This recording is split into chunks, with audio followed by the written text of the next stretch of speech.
Live web ચેનલના પ્રાયોજક છે Gujarat emporium. નમસ્કાર દર્શક મિત્રો, એસ લાઈવ ન્યૂઝ બુલેટિનમાં આપનું સ્વાગત છે। જોઈએ સમાચાર।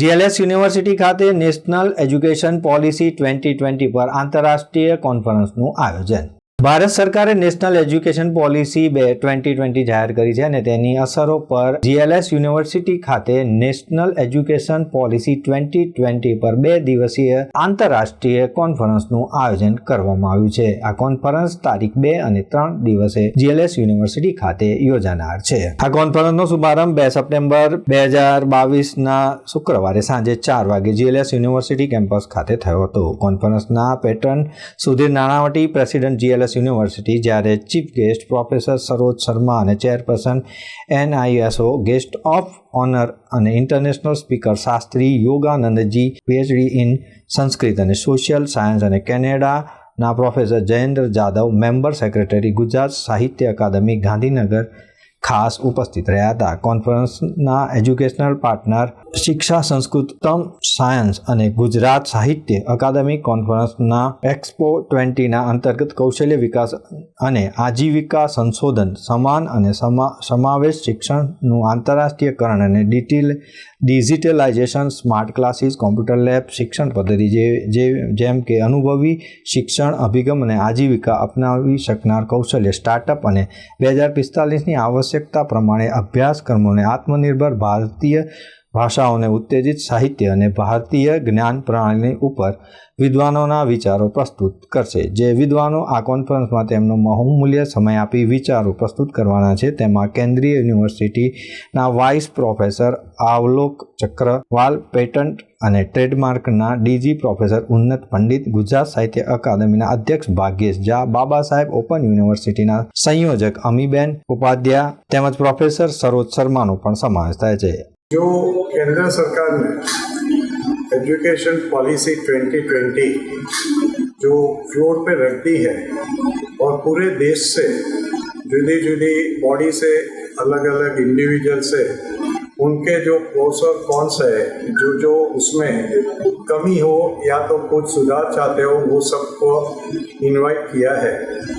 और ये एजुकेशन पॉलिसी 2020 में इतने फेरफार, इतना जो आज के समय में देश में जो भी एजुकेशन सिस्टम, जिससे हम दूसरे देशों के साथ भी जो अपने बच्चे लोग को, यंग जनरेशन को बाहर जाना पड़ता है, उसके बदले में इधर ही ये शिक्षा व्यवस्था में कर सके और वही नॉलेज, वही इंफॉर्मेशन इधर से मिल सके, ऐसी ये जो पॉलिसी है, अब ये सब जो यूनिवर्सिटीज़ है उसको इसको इम्प्लीमेंट करने की है। और ये इम्प्लीमेंट अच्छी तरह से हो, उसके ऊपर हर एक का विचार हो।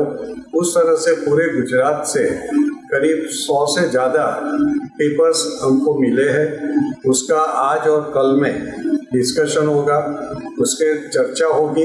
भारतीय ज्ञान परंपरा बहुत पुरानी है और अंग्रेजों के आने के बाद से, अंग्रेजों के आने से और उसकी राजनीति के कारण भारत में ये ज्ञान धीरे धीरे विलुप्त हो रहा है।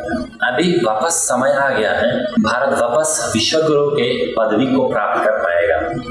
और जैसे हजारों वर्षों से लोग भारत में आते थे शिक्षा लेने के लिए, वैसे फिर से बड़ी बड़ी लहर लोगों की आएगी यहाँ से सीखने के लिए।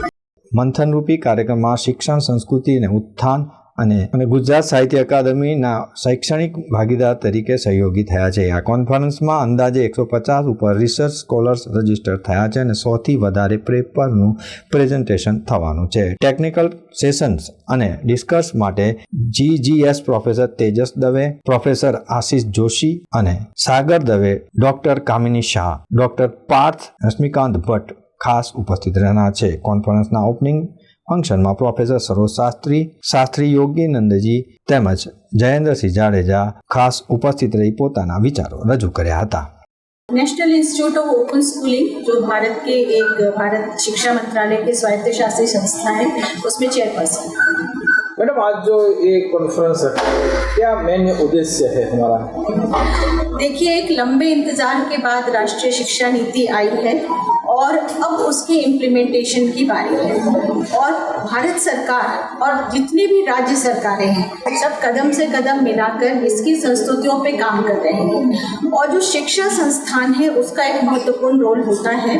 तो ये एक बहुत ही प्रख्यात यूनिवर्सिटी है जिसका एक अच्छा इतिहास रहा, वर्तमान में इतना नाम है, इतने अच्छे से यहाँ लोग काम कर रहे हैं, फैकल्टी मेंबर्स, विद्यार्थी। तो जो मशाल है शिक्षा की, इन्हीं लोगों को आगे ले जाना है। तो ऐसे समय में ये सेमिनार जो है और एक बड़ी संख्या में जो पेपर्स हैं वो इस सेमिनार के लिए प्राप्त हुए हैं। तो आज और कल, आज तो इसका उद्घाटन हुआ, कल भी पेपर प्रेजेंटेशन होगा और शिक्षा की दशा और दिशा, जो सस्टेनेबल डेवलपमेंट गोल की बात होती है, सतत शिक्षा, कैसे सदियों तक शिक्षा को रखा जाए और कैसे भावी पीढ़ी में शिक्षा की जोत जगाई जाए।